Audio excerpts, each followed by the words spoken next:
FBI가 조사를 해야 됩니다. 근데 그 이제 잠시만요, 평론가님. 예, 저희가 지금 현장을 좀 잠깐 다녀와야 하는 게 좀 있어서요. 지금 대통령실에서 긴급 브리핑을 열었습니다. 뭐 예산안 관련으로 전해지고 있습니다. 함께 보시죠. 여러분께 호소드립니다. 자유 헌정 질서를 지키기 위해 비상계엄을 선포합니다. 장난인 줄 알았어요. 거짓 뉴스, 가짜 뉴스. 뜬금없어서 더 놀랬다. 전쟁나나 처음에 그렇게 생각. 도망가야 되나? 이게 지금 현실적으로 일어날 수 있는 일인가? 계엄을 그 전에도 겪어본 세대이기 때문에 일단은 안전한 곳으로 가야 되겠다. 전 국민을 충격에 빠뜨렸던 한밤중 기습 계엄 사태. 계엄도 재난이다. 국민의 자유와 안전을 가장 침해하는 가장 위협적인 재난이었다. 비상계엄은 6시간 만에 끝이 났지만 그 파장은 아직 끝나지 않았습니다. 사회 갈등과 정치 갈등을 극명하게 만들고 첨예하게 만드는 계엄령 쇼크. 그다음에 하나는 금년 4월서부터 트럼프 쇼크. 뭐 거의 연속적으로 이어졌기 때문에 가결되었음을 선포합니다. 책임과 수습, 회복과 치유까지 우리는 민주주의의 상처를 딛고 한 발 더 나아가고 있는 걸까요? 근본적인 문제는 해결이 안 됐고 단지 계엄이라고 하는 드러난 증상에 대한 처벌만 있는 거다. 사실 누가 어떠한 제도를 다시 만들더라도 사실 이런 위험성은 늘 상존하지 않을까요? 비상계엄 사태 1년, 우리 사회에 남은 과제는 무엇인지 점검해 봅니다.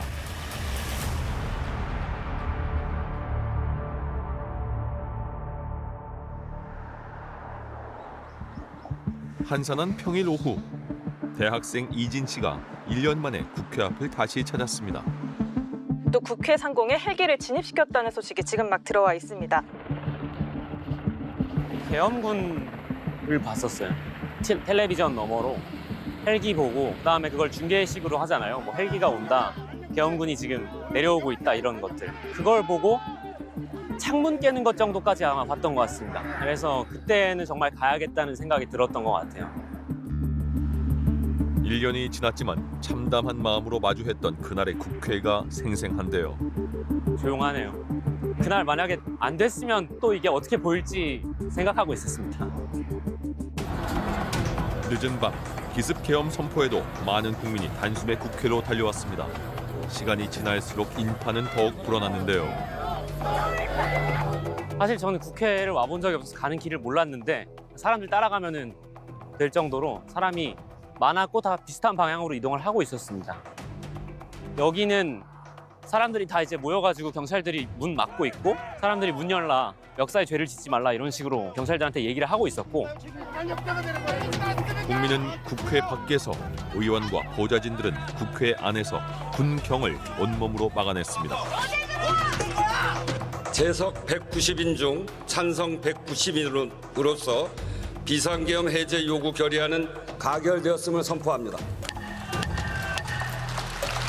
덕분에 계엄 선포 2시간 반 만에 계엄 해제 요구 결의안이 가결됐지만 비상계엄은 해제되지 않았습니다. 불안한 국민은 계속 국회를 지켰는데요.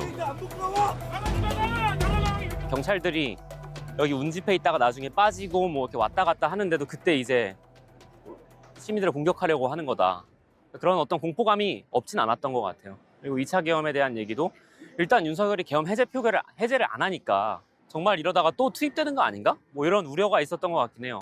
국회의 계엄 해제 요구가 있어. 그로부터 한참 지난 오전 4시가 넘어서야 비로소 계엄은 해제됐습니다.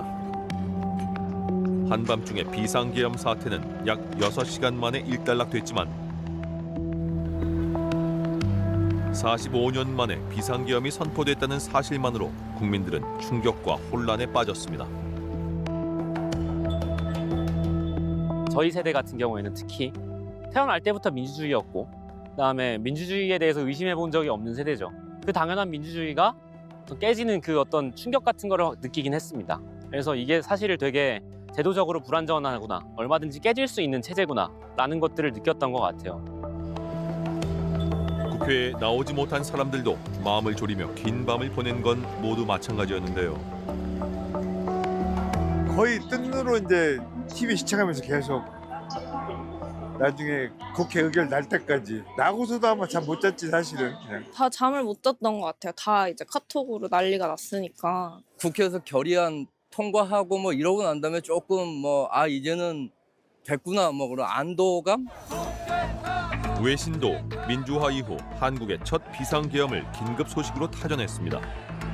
국제사회는 계엄 선포에 놀라고 단 6시간 만에 계엄이 마무리됐다는 사실에 더 놀랐는데요.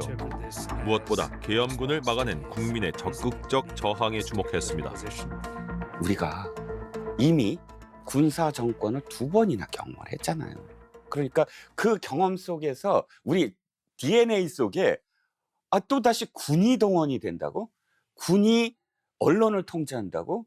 군이 정치를 통제한다고? 이것을 어떠한 일이든 안 된다라는 그런 유전자가 깊이 박혀 있다.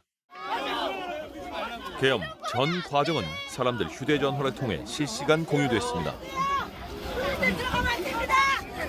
불법 명령은 받아들이지 마세요. 다시 전두환 대로 돌아갈 겁니까? 정보의 유통 속도가 너무 빠른 사회를 살고 있기 때문에 계엄이라는 것이 상당히 좀 억지력을 좀 가질 수도 있겠다라는 생각이 드는데, 그 억지력이라는 것도 시민 의식과 용기에서 나오는 것이기 때문에 의회의 움직임, 시민들의 움직임, 그런 부분들이 굉장히 인상 깊었다라고 말씀을 드릴 수가 있겠어요. 시위 문화도 달라졌습니다. 2030 세대는 촛불 대신 아이돌 응원봉을 들고 신나는 K-팝을 부르며 마치 하나의 축제처럼 목소리를 냈는데요. 집회의 참여자를 위한 사전 결제 릴레이가 새로운 연대 문화로 자리 잡기도 했습니다. 어떤 의미에서 보면 좀 개인주의적인 성향이 강한 그룹이 젊은 사람들이다라고 볼 수가 있는데, 근데 이 사람들은 네트워크 속에서 성장한 사람들이기 때문에 어떤 이슈나 어젠다들에 공감을 하게 되면 쉽게 이렇게 촥 조직화될 수 있는, 근데 그걸 이끌어내는 강력한 탑다운 방식의 조직이 있는 것이 아니라 밑으로부터 조직화가 되는 거예요. 조직 없는 조직화를 일상화한 세대라고 생각을 하거든요. 외신은 국민의 용기와 참여를 민주주의의 희망으로 표현했지만 한국 정치에 대해서는 민주주의의 후퇴로 진단했습니다. 비상계엄은 하룻밤 만에 끝났지만 정치권은 거센 경랑의 소용돌이에 휩싸였습니다. 계엄 사과와 탄핵 표결, 윤석열 구속 등 전국 수습의 한 걸음마다 극심한 내용과 갈등이 이어졌는데요. 지난해 한국의 민주주의 지수는 평가 이래 가장 낮은 점수를 기록했습니다. 순위는 10계단이나 하락해 결함 있는 민주주의로 강등됐는데요. 대통령의 비상계엄, 정당 사이의 뿌리 깊은 악감정과 정치 양극화 등이 가장 큰 결함으로 분석됐습니다. 당장 이것은 절대 있을 수 없다라는 거를 선을 긋고 사실은 그 다음에 어떤 해결책이라든지 대응책을 내놨어야 됐는데 바로 또 선거가 연결이 되다 보니까 선거는 어쨌든 이겨야 되잖아요. 그러다 보니까 이 선거 논리, 정치 논리가 지금 이 대한민국이 퇴행된 것을 복원하자라는 그런 대의 이런 것들을 지금 다 덮고 있죠. 최악의 행보로 걸었다. 사회 불안, 추락한 대외 신인도는 당장 눈에 보이는 경제 악영향으로 나타났습니다. 코스피는 2,300선까지 무너졌고 원달러 환율은 순식간에 1,470원까지 치솟았습니다. 연말 특수를 누려야 할 시기, 소비 심리는 차갑게 얼어붙어 코로나 이후 가장 큰 낙폭을 기록했는데요.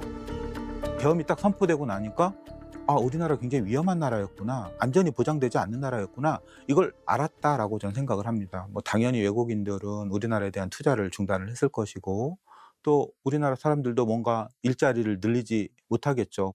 돈을 아껴야 되겠다. 미래에 무슨 일이 있을지 모르는데 돈을 함부로 썼다가는 이 돈을 가지고 내 생계를 위해서, 내 안전을 위해서 써야 되는데 함부로 쓰지 못하겠다.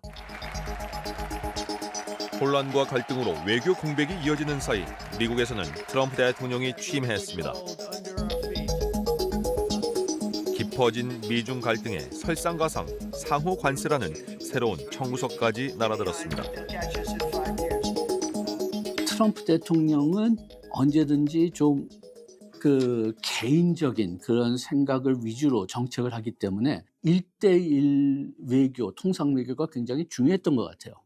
그런데 한 2, 3개월 동안은 그걸 할 사람이 없었고, 그다음에 트럼프 대통령이 너무나 압박적으로 나오니까 어떤 면에서 우리가 뭐를 지켜야 되고 뭐는 내줄 수가 있느냐, 여기에 대한 결정권이 절대적으로 필요했었을 텐데 정치적 지도, 정치적 어떤 리더십이 없었으니까요.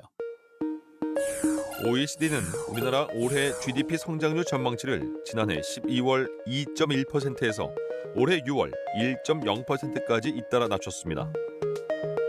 비상계엄과 탄핵 정국으로 인한 불확실성이 연속 하향 전망의 근거였는데요.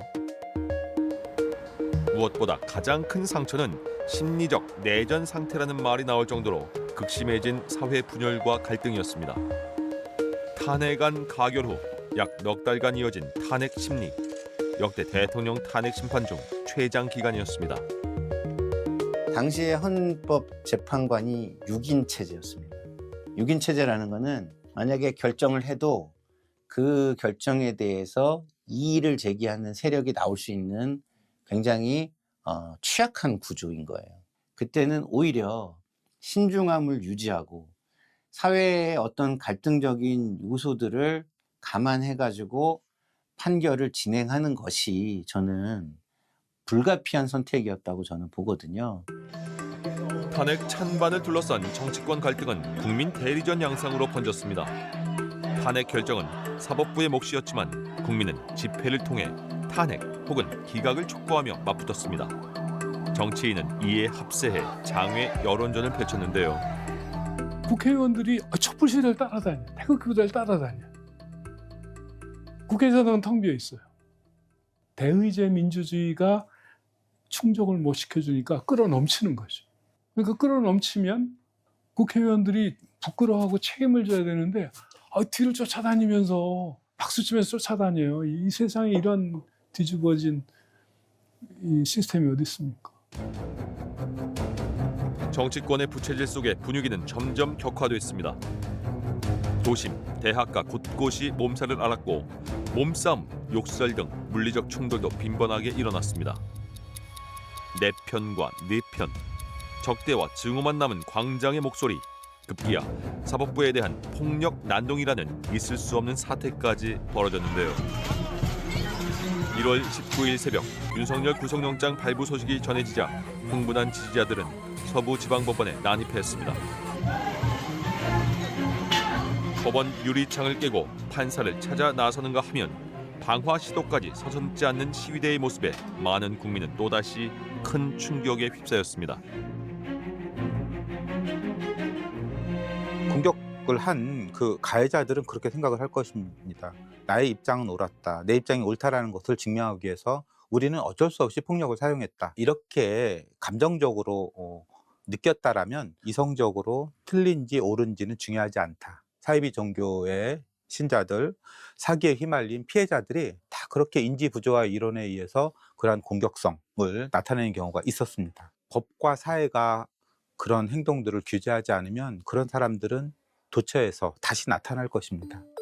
선거를 앞둔 헌재는 시위대의 돌발 상황을 막기 위해 진공 상태라는 말이 나올 정도로 2중, 3중의 방어벽에 둘러싸였습니다. 철조망까지 설치된 헌재 담장은 법치국가 대한민국의 참담하고 부끄러운 민낯이었는데요. 3월 말 실시한 한 설문조사에 따르면 66.8%의 국민이 헌재 선거 지연으로 인해 불안감을 느낀다고 답했는데요. 전문가들은 비상계엄이 재난 수준의 트라우마로 남았다고 진단합니다. 4개월이라고 하는 탄핵까지의 시간 동안에 계속 반복적으로 미디어에 노출이 되어지게 되고 폭동이 일어나고 뭐 그에 반대하는 그런 정치인들이 계속 맞서고 그런 여러 가지 이런 일련의 사건들을 경험하면서 아마 계엄을 경험하지 못했던 세대들도 이게 엄청난 재난이구나. 국민의 자유와 안전을 가장 침해하는 가장 위협적인 재난이었다. 비상계엄 122일 만인 지난 4월 4일 재판관 전원의 일치된 의견으로 주문을 선고합니다. 탄핵 사건이므로 선고 시각을 확인하겠습니다.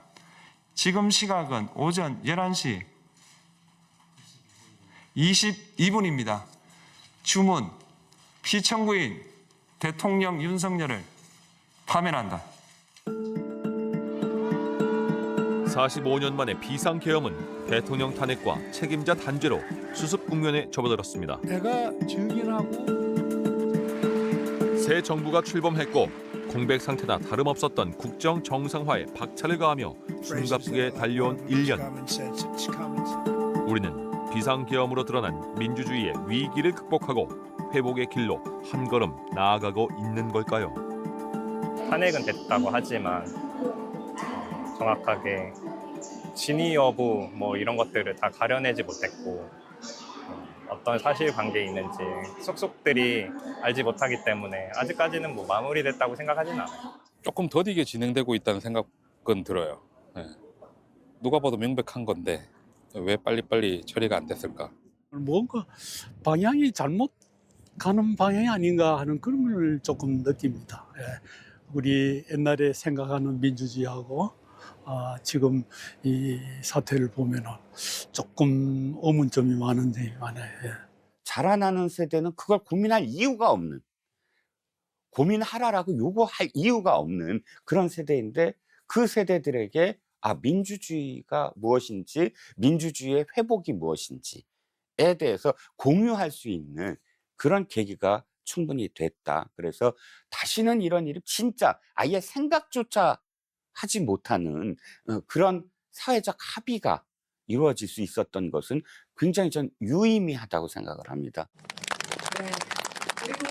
지난 3일 국회 본관에는 모든 권력은 국민으로부터 나온다는 새로운 글귀가 새겨졌습니다. 걸렸습니다. 가슴에 새기고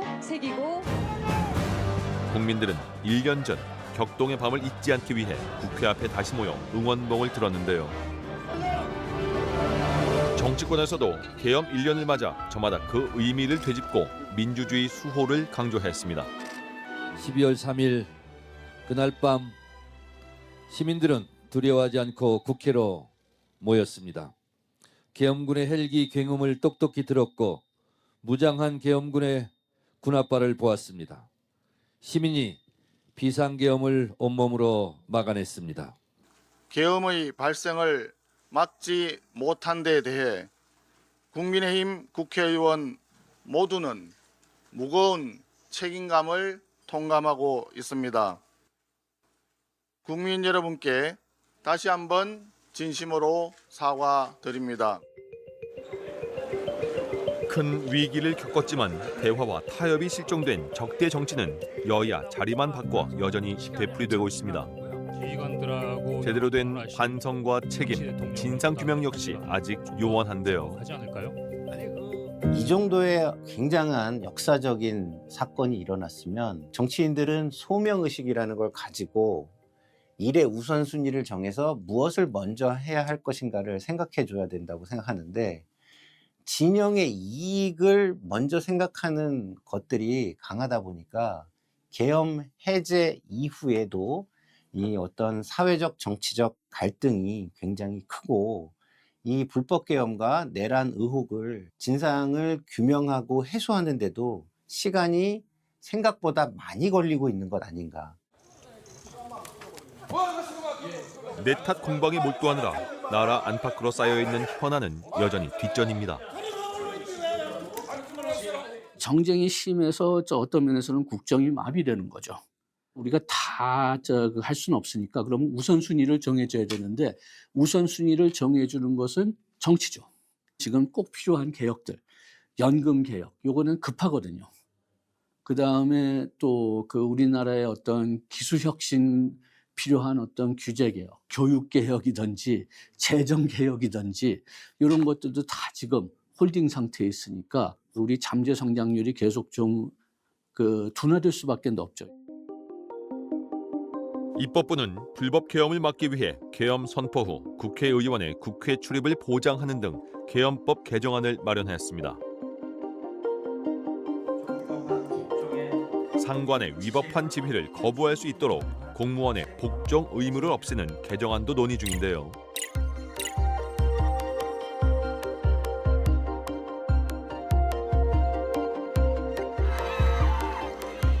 불법 계엄을 막기 위한 재발 방지책은 마련했지만 가장 근본적인 문제, 적대 정치를 고착화시키는 정치 제도에 대한 고민은 사라졌습니다. 전문가들은 지금이라도 제왕적 대통령제와 승자 독식 선거제 등 정치 구조 개혁에 대한 고민을 시작해야 한다고 말하는데요. 누구의 책임이다라고만 할 것이 아니라 어떤 정치적인 제도나 시스템이 이런 방식으로 터지게 만들었느냐 하는, 지금의 공천하고 선거는 결국은 이 소수에게 딱 권력을 쥐어줘가지고 딱 자기한테 말 듣는 정치인들을 계속 재생산하는 그런 메커니즘으로 돼 있잖아요. 선거는 이제 기본적으로 그런 경고등들이 켜지게 하는 역할이 있지만, 그게 이제 지금의 규칙하에서는 권력 이리 가고 저리 가고 하는 것만 정해주지 그거보다 더 심화된 변화를 못 가져오니까. 국민은 생각하지 않아도 되고 국민은 2차적인 대상으로 삼아도 되는 그런 정치가 지금 이루어지고 있는데요. 이것은 분열과 분노를 조직화하는 정치입니다. 그리고 분열과 분노를 누가 더 잘 조직화하느냐가 당내 경쟁의 경쟁력이 되고 있는 정치 상황을 우리가 맞이하고 있는 것이 아닌가라는 생각이 드는데요. 정치권과 마찬가지로 광장에는 극단적인 목소리만 남아 사회 분열을 부추기고 있습니다. 타협 없는 정치와 이를 움직이는 팬덤, 양극화를 조장하는 SNS의 폐해에 대해 모두의 관심과 고민이 절실한 상황입니다. 서로를 반대해야 내가 존재한다. 서로를 반대해야 존재한다면 투표함에 의미가 없어요. 근데 총칼 들고 그냥 싸우면 되잖아요. 근데 지금의 상황이 바로 그런 상황이다. 우리가 이것을 어떻게 받아들이고 어떻게 생산적인 어떤 결론을 도출해서 모두 다 함께 한 걸음, 딱 한 걸음만이라도 앞으로 나갈까라는 인식이 국민들에게 좀 합의가 되면 정치권을 도리어 움직일 수 있지 않을까? 비상계엄 1년, 혼돈의 소용돌이 속에서 국민이 느낀 우리 사회의 과제는 분명합니다. 그래서 앞으로 이제 우리 세대, 후배 세대들한테 이런 모습을 보여주지 않는 게 좋지 않을까 그런 생각을 합니다. 정말로 민주주의다운 그런 사회에서 우리 시민들이 믿고 살 수 있는 그런 정치하는 분들이 좀 정말로 시민의 입장에 있어서 생각해 줬으면 좋겠지. 이번 위기가 우리 정치와 민주주의를 한 단계 발전시키는 밑거름이 되도록 좀 더 근본적인 고민이 필요한 때입니다. 외양간을 고쳐야 되는 거거든요. 그 외양간 고치는 것의 핵심이 뭐냐라고 하면 승자독식 게임이면서 국가적인 어젠다로부터는 벗어난 전쟁만 하는 정치를 어떻게 바꿀 거냐. 전쟁이 정치의 본 영역으로 이걸 끌어들여오고, 그래서 정치가 사회적인 다양한 갈등이나 하는 것들을 제도화해서 통합해 나갈 수 있는 제도를 어떻게 제대로 작동할 수 있게 하느냐 하는 고민을 해야 되는 거죠.